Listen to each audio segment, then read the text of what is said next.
All right. Welcome, everybody.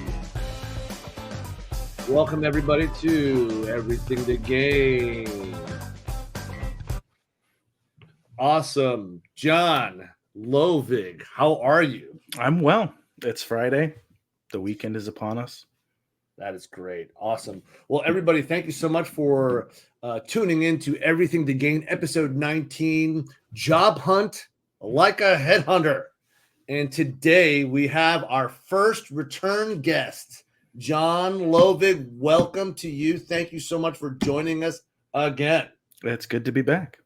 So today I really want to go over a couple of things with you. We should probably review our last episode. Yes, yeah, for sure. Right. So last episode we went over a bunch of things about the recruitment process, right? Mm-hmm.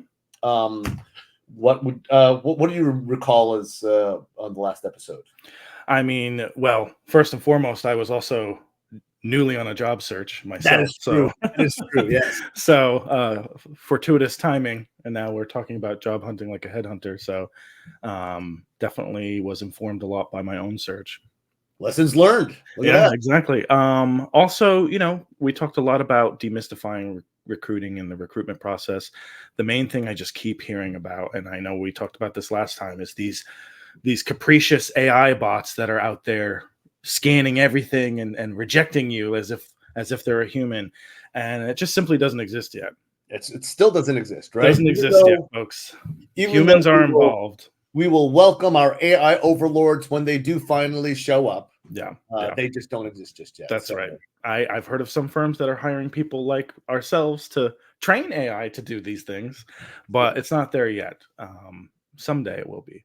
There are other forces at work rejecting you, even if you get an immediate one. Right. Much more specific to the company, not necessarily based on any technology, right? So yeah, well, it could be technology, but it's more simple. You answered the wrong way on a question. Right. And then we talked about the role of the outside versus inside recruiter. Mm-hmm. Yep. And the differences, right? And so it's important to understand who you're dealing with and what the role is. I encourage everybody to tune back into Everything to Gain episode 4, and where we featured John, and we went to a lot of great depth on the recruiting process. So really encourage everybody to tune in. You can go and find the episode at E2G show on YouTube. They are all there. All the episodes are there. And I want to welcome everybody who's tuning in from LinkedIn Live right now, as well as at E2G show on my YouTube Live, and also at E2G show on Twitch. So thank you to everybody tuning in. Today we are broadcasting live as always. So we welcome any questions and comments. Please do comment. We love to hear from our audience. We really appreciate everybody in. Love to hear if anybody's checking in. Just want to say hi. Please do so. Love to see the comments. Damon Bassford, thank you so much. How are you? He is excited for this chat. I am too. So let us move on to the job trends, especially these days. Right? What are you seeing out there in the job market? Yeah, I mean, there's a lot of things going on. I speak to a lot of people who are extremely frustrated with the job market today. I just got off of a call with somebody who's like, I don't see any VP roles anymore. And I think a lot of this has to do with hiring is happening. The jobs report was higher than expected by, what was it, almost 100,000 last month. And non-farm payrolls were up too. Yeah, it's moving. It's just not moving in the direction people are hoping for. A lot of our recruiting brethren are very upset. I know one of my colleagues who I'd worked with is, terribly annoyed with the market today. And I think what's happening is we're seeing a lot of movement, but not what people are expecting. Now, but now it's Q4, right? We're in Q4. It's the best quarter of the year for hiring. Typically, companies that didn't use their budget all year will likely put some investment into hiring. Got to use it or lose it. It's an election year. A lot of companies are holding their breath to see what happens in November. So we're almost done with that chaos. And I think you'll see some movement this month as well as next month and through the remainder of the year. Right. And Yeah. typically with an election year, right, there's a lot of, as you say, holding the breath. Yeah. And as soon as we know who the winner is, it's almost like there's a settling down. Yeah. Right. Yeah. It's like buy the rumor, sell the news, type Mhm. of dynamic. Like as soon as it settles down, like, yep, let's go, let's hire. Now we do have to be mindful of the holidays and both Thanksgiving week, Mhm. right? Really, it's the whole week. The whole week. People travel, especially here in New York. New York Thanksgiving shuts things down. Any big city, right? We're all transplants here. They go home. Speak for yourself. Well, you're not even there anymore. That's true. That is true. You're transplanted somewhere else. Yes. So, with the holidays, travel, right, and then sometimes firms will shut down, right, last 2 weeks of the year, right. So you really want to, if you want a job and you want to make yourself available for it, you got to make yourself available now, all the way through to pretty much December 15th. Yeah. So, but this is also the best time of year to network. There's lots of events that happen. Some of them are more social, so it's a lot less sort of forced networking, and you could meet people of all different kinds. Absolutely. Now with interest rates dropping, that's another thing that we should think about, right? Exactly. Yeah, it dropped expectedly. We're supposed to see another drop, maybe a little bit more modest, coming in November. So that usually unlocks hiring as well. And so, with this potential growth, or really we expect it, right? This expected growth in demand. What are some of the things that we should expect in 2025? I think 2025 will be what you and I would probably call a standard hiring year. Okay. Normal hiring across the board. We're seeing, as I always tell people, if you want to see where the hiring is going to start to happen, look at where they're hiring recruiters, right? So there you go. Q3 was a lot of go-to-market hiring. So go-to-market being sales, some marketing. It's always that way. And so that's what leads. And then once sales is hired, then usually you'll start to see more tech hiring. So I see a lot of tech recruiter jobs starting to post now. That's a good sign for those folks who maybe have been laid off at some of these tech companies. What I hope doesn't happen is another 2021, which was a huge fire sale of hiring, huge inflation of salaries, and then a lot of these companies had some regrets and slashed large numbers of people from their workforce. Right. And then 2021, there was like the great firing, the great resignation, and all the different terms that we've heard, the quiet quitting, right? And then now we're in the great reshuffle. I think people are moving a lot. If you almost any profile, those of us who get to see a little bit more than the average person, when we get to see the open to work flag, a lot of your employees are open to work right now. Almost anyone I see. So, guess what? It's time to try and retain people, because if not, they're going to be making a move. Right. And typically retention bonuses, right, or giving a little bit more bonus so that people do stay, that is almost always going to be less than spending the money, the time to hire new people, to onboard them, right? Hiring takes, as we know, right, 3-4 months. Then you got to onboard them, right? Even pay increases. Typically companies spend 10% more on hiring somebody new than increasing somebody's pay. Right. And that makes people definitely much more sticky, right? Sticky to stay. So that is awesome. Thank you so much for that. Again, to the audience, please ask questions. We welcome all questions. We are live on YouTube at E2G Show, as well as on Twitch at E2G Show, and we're also live on LinkedIn. So please, your questions, we welcome them.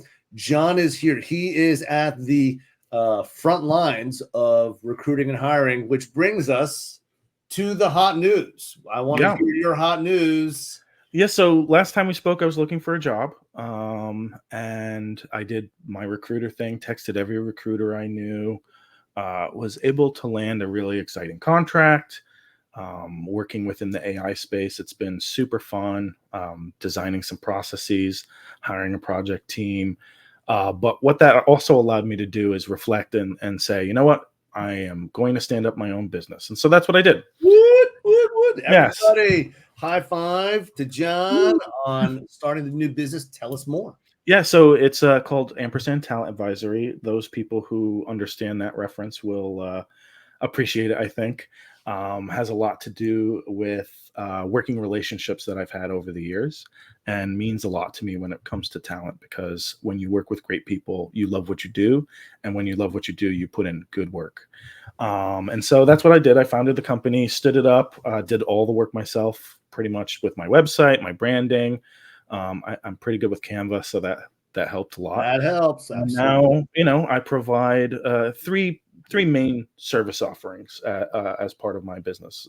First being career coaching. So if anyone's looking for more in-depth one-on-one career coaching around anything specific, whether it's mock interviews or the like, I happily do that for folks, as well as, of course, contingent search or direct kind of embedded search, as well as business process design when it comes to recruitment. So process design, tech selection, and things like that. So what do you mean by process design? Yeah, so simplifying the recruitment process, standing up a recruitment process, anything related to creating a great recruitment process. It kind of helps when I started my career in HR tech, have always kind of led to either new tech selections, new process designs, training.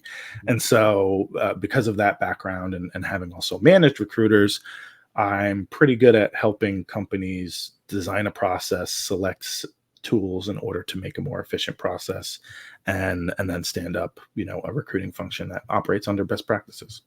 That's great, and especially with all the new technology that's being developed and being sold, right? Mm-hmm. It's always good for companies to review, right? To review their processes. Mm-hmm. Ultimately, you want to have the best of the best, and sometimes the new stuff is actually cheaper, right? And especially if it's going to make your day easier, Mm-hmm. then the kind of the unseen costs there get Yeah. immediately reduced, right? Yeah. So. We have a question from the audience from our LinkedIn Live. Lisa, thank you so much. The question is, what criteria should one think about when considering working with a recruiter? Best resource to find a recruiter? Yeah. Certainly if you have specific needs in your job search, depending on what discipline you are, if you're in HR, find a great HR recruiter. A lot of recruiters niche. So my area of expertise, I recruit for product management, product design, and UX. Some light tech, not software engineering. I can point you in the right direction for that, as well as like marketing. So essentially, I would consider myself a digital generalist. Most of the time, I'm placing people who are working for product-driven companies. So companies building some sort of digital product or experience, and my expertise is around that. I've been doing that since joining the agency side 10 years ago. Right. So that's been you, but like your team, like built this team of recruiters, that you can spool up. Exactly. Right? Yeah. Like, I mean, look at yourself, Dan. Yeah. You are a fintech and sales expert through and through. I've worked with folks on the tech side. I know people who are even more pointed in the direction of creative specifically. Mm-hmm. And so as a recruiter, I have a great network of recruiters that I can refer people to at any given point in time. Right. And so actually companies that are looking to hire, right, and they need an outside recruiter, they can actually come to Ampersand Talent because you do have all of these other recruiters that you can spool up and bring onto the team, right? And then you can actually tackle multiple functions. Yeah. Especially if you're trying to build a more well-rounded team and need to build something from scratch. We have a group of people that we work with that are amazing. Lisa, when you're looking to work with a recruiter, I think you mean it more from the candidate side, if I'm not mistaken. That's correct. She is. Definitely, as you're thinking about your search, definitely look at their history on LinkedIn. LinkedIn's one of the best places, in my opinion, to find a recruiter, but also Google's your friend. A lot of recruiters are regional specialists, so they might only work in, New York, or they might work East Coast. Look at who they're connected with. Do you have any shared connections with them? Are they going to expand your network or not? And if they have some, when I look for a recruiter, if I was hiring for a team and I was looking for someone like myself, I always look at how many shared connections we have, because if we don't have a lot of shared connections, chances are they probably don't do it as well as I would hope. Right. The back channel checks too, right? Unofficial, getting an unofficial reference check. Oh, I try not to do that. But if you're looking Oh, for a come recruiter, on. if you're looking for a recruiter to work with, ask someone who's been successful at placing you before, who has a good relationship, who's communicative. Mhm. You don't want a recruiter who is quick to ghost. Now, some people are super busy, but at the same time, you want someone who's going to be helpful to you. So, which, this is kind of a cool meta situation here, right? You actually went through a process to look for your own job, which has led you to do something else new. Love to hear about it. Yeah, so I've been thinking about this for so long. It's not even funny. But, as a recruiter and on the external side, we call ourselves headhunters because we're more directed, right? A lot of times we're not posting and praying, we're going out there and finding people. And there are a lot of tools and techniques that we use as headhunters that are different than folks who are internal, a lot of times because we are a combination of a recruiter and a salesperson, right? We have to usually find business, work with clients, and then go out and recruit, which we would call a 360 recruiter in the agency side. And so I've designed a course around job hunting like a headhunter, just like the title says for this episode. It's a four-part course over the course of 2 days. It's a workshop essentially on a weekend, where you will learn all the techniques of a recruiter to actually reverse engineer that and use it in your job search. So tools, a lot of different approaches. So I'm really excited about it. I think, as I've talked about so many times, I'm really passionate about demystifying the hiring process. And so I think if you can really approach your search like we would, you'll know a lot of different ways to break into a company that isn't just apply on LinkedIn and hope for the best. So I love how demystifying the job search process, right, Mm-hmm. has applied to your own job search. Yeah. Right. And then it's kind of prompted you to create this course, which is just such a perfect, kind of like closed circle. It's a closed loop. Yeah. And now we touched on this in the last episode, but I'd like to go over it again. Some of the myths and misconceptions, right, especially around AI, right? And so I think it's really important.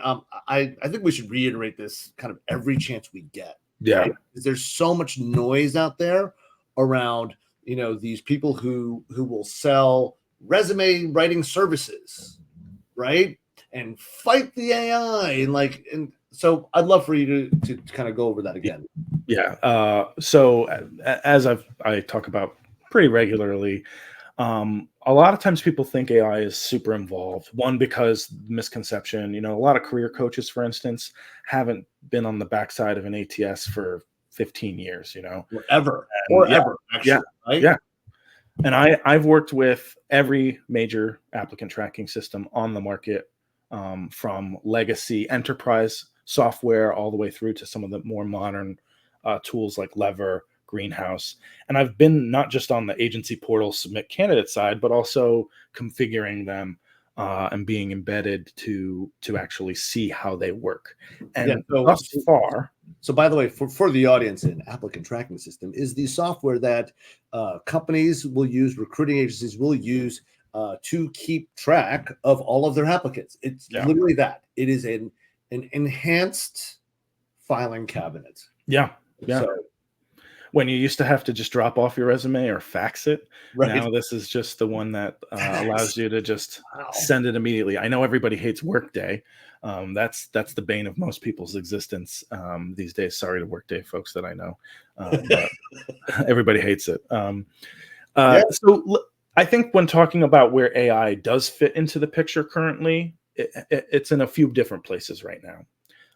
First and foremost, where AI and machine learning does factor into applicant tracking systems, it's usually on the search side. So me as a recruiter, if I were internal and I had an applicant tracking system, if I wanted to find a candidate who fit a particular need, who applied in the past, I can use AI. I could search and AI might help me find it better. They might help me craft a better search based on prompts.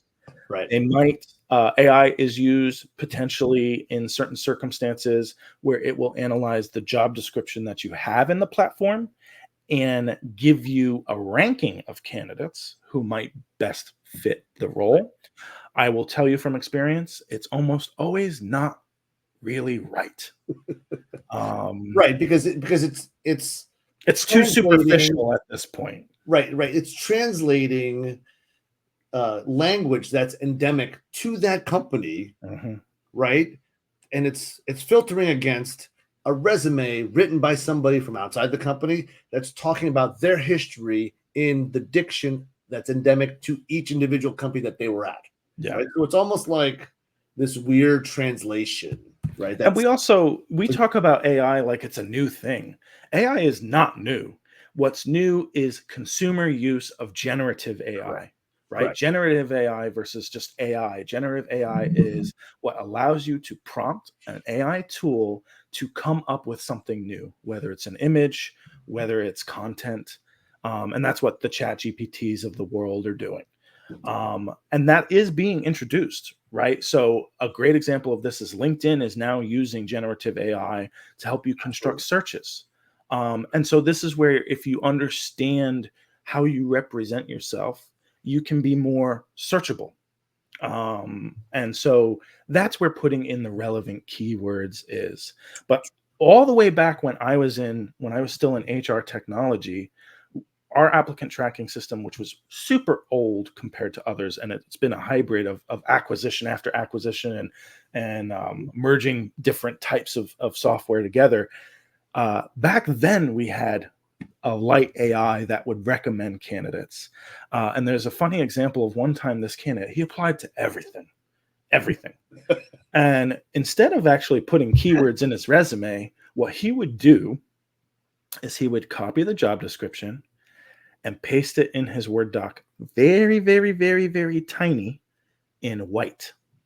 Mhm. And the reason I was able to find him is because he would make it through. He would always be like a top candidate for every job. And I'm like, why is this guy a top candidate? He doesn't have any of the skills. What did I do? I control F on his resume and boop, I see this tiny little pixel of a find. And so I copy pasted that into a document and made it black. And all of a sudden I'm like, he's pasting the job description.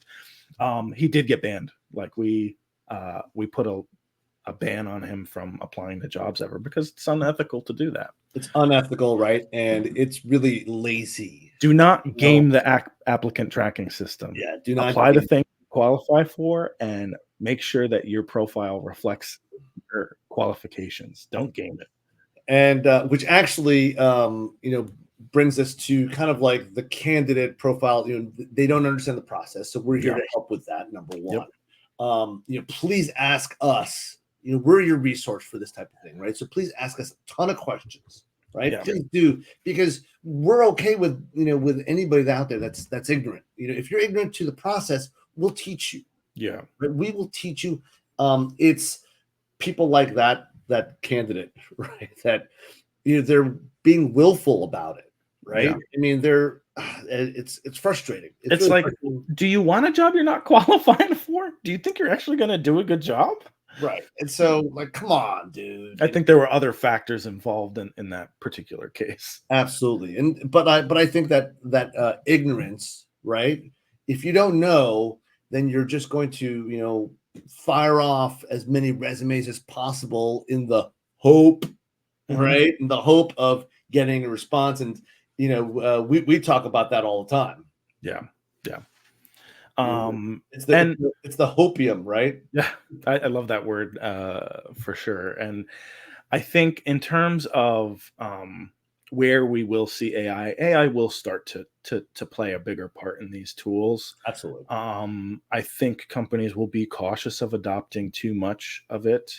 I fall into the category of someone I've tested throughout my years doing this. I've tested quite a few sourcing tools that use AI to find great candidates, and to this date, it's still a challenge, but I think it will get better.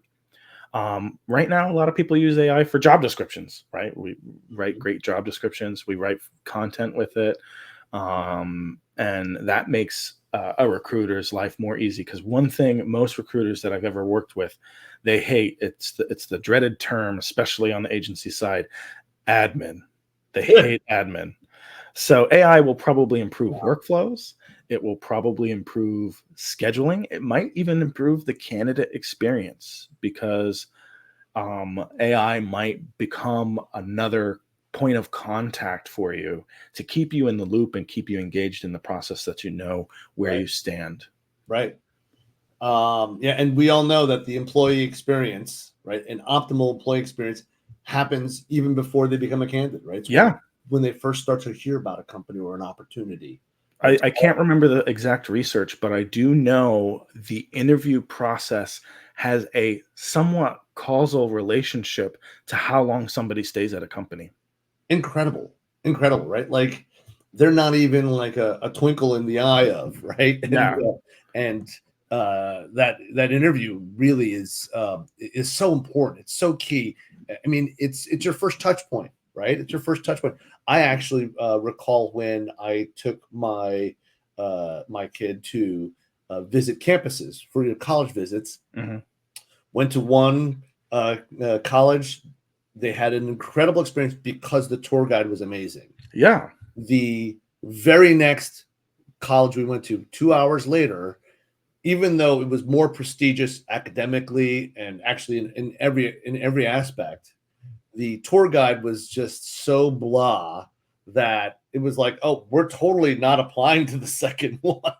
Yeah. Because we just felt a better connection, right? That Yeah. experience really starts from the first touch. Yeah. Well, and I say this, it's a twofold, right? So candidates have a better experience when there's that enthusiasm, when the process makes sense. If you don't have if you have 8 steps in your recruiting process or hiring process, you really have to evaluate, does every step in this process need to exist? And what are we actually assessing with Yeah. 8 different interviews? Yeah. And are we assessing anything new, or are we just giving people the chance to say thumbs up or thumbs down? Right. And everybody thinks, oh, this is a great way to have culture fit. It's also a really great way to inject bias into the process and Oh, have people have a terrible experience and get a really bad employer brand because of it. right. Right. 100%. Right. Because you never know what they're going to say on a glass door or any of those. Yeah. Any of those. But So even word of mouth, like, some of the big tech companies, they can bank on having terrible processes because everybody wants to work for them, right? right. It's it's like a stamp of approval for everything else going forward. But if Yeah. you're not one of those companies, like, you got to think about your process and how you're actually treating people, because people get really upset and then they'll start to badmouth you, whether it's online or to friends. And badmouthing goes pretty far. Really a long way. Yeah. So let's go back to the course. Let's go talk Yes. about Yes. that. So it's a weekend, Hmm. right? And so a Saturday and a Sunday, and it's going to be 4 hours each day. Correct. And the dates are I believe is it the 26th and the 27th? 26th and the 27th, and so Yeah. it's 4 hours each day. Hmm. 4 hours each day. So we are talking about 4 modules. Correct. Yeah. So 4 modules. So 4 2 modules main each day. modules. Yeah. So day one will be the hiring process and recruiting. So demystifying that, giving you a good sense of what to expect in the process, give you a little glimpse behind the scenes as to what it looks like on our side of things, as well as then personal branding. How are you reflecting yourself via your resume, via your LinkedIn? Day two is going to be all about how do you move the needle, right? And it's through networking, both in person, but also really your online networking and your approach to networking, as well as the job interview process and negotiation. So those are going to be the sessions. It's scattered throughout will be the tools and technologies that I use to be a recruiter, and how you might be able to use those to be a candidate maybe automate some of your work on the job application side, because we know it's an extensive process. It's no joke when people say it's like having a job to find a job. It takes time, and if you're being thorough, you can really maximize your chance of getting into the company that you want to. Yes, absolutely. And now we can talk at length about how important networking is, but that's another show. Yeah. Another show. I mean, I could talk about networking till I'm blue in the face. Yeah. And being this pale, you can see it probably takes a while to get blue. but that's in contrast to applying online and applying blindly, right? Yeah. So we can talk about that forever. But let's talk about, where can we find this course? Yeah, so we have futureproof-u.com, which is where my course is. Dan, you just did a pilot of your course 2 weeks ago. Yep. We have one coming up this weekend all about AI. If anyone is even remotely interested in AI, they should take a look. Our friend and colleague Aaron is teaching that, and he is just a maverick. Last week's guest, AI. Yeah. Aaron's. I learn. I'm a very, we joke about this when we're talking with each other. We're all very kind of self-directed and self-learning folks, and I'm one of those people. I am such an early adopter of technology, but Aaron is like that tenfold when it comes to AI. So it's definitely, I'm looking forward to attending it this weekend. If we're going to be there, we're going to be attending it because it's our product, right? And we are launching and we're testing out our technology. We're testing our curricula. We invite you to explore more, right? So futureproof-u.com. We are here to be your resource to empower you with sustainable skills that you can use over and over again. Right? So John and I have been teaching this stuff for quite a while. Our best students never come back. They never come back. I wonder why. Because they use the skills, right? They use all of the things that we teach them, which is great, right? So, yes, we have a comment from the audience, Michael Evans. Let's do that show on networking. I appreciate you. Thank you so much for your comment. I'm actually looking on our YouTube channel. You should be able to find other episodes. All of our episodes, we do actually have networking as a kind of an under theme across all of our episodes. I cannot emphasize it enough. Networking is the most important and best and most efficient way, right, to really find the opportunities that you want. If I may, I'd love to tell people about my favorite networking tip. Yeah. Dan, you've heard this before, I think. If you are at a networking event and say it's an open bar or a cash bar, a lot of people feel the need to have something in their hand at all times. I am a incredibly fast drinker. I drink liquid fast. I've had like 4 of these this morning. And so as a gin and tonic drinker, I also don't want to be sloppy at a networking event. So the first thing I do when I show up to a networking event with a bar is I walk up to the bartender and I tip them $20 and I say, this is gin and tonic, but every other gin and tonic is a soda with lime. Yeah. And I was like, please remember me, because I can continually have that little crutch of having a cocktail in my hand. And most times it's actually a tonic or a soda water with lime. Yep. My trick, instead of the soda water with lime, is the soda water with a couple of dashes of bitters. And then a lime, but that the taste of bitters is great, and also it kind of wakes me up a little bit. It's also good for a hangover. What is it now? Yeah. So, Michael, just to give you a heads up, episode 1 of Everything to Gain is networking in an AI world. So that was our kickoff episode. Please visit our channel at E2G Show on YouTube. So, John, we've got we're actually a little bit over time, but where can people find more about you? Yeah, of course, LinkedIn. I have a lot of detail about myself there. My website, ampersandtalent.com.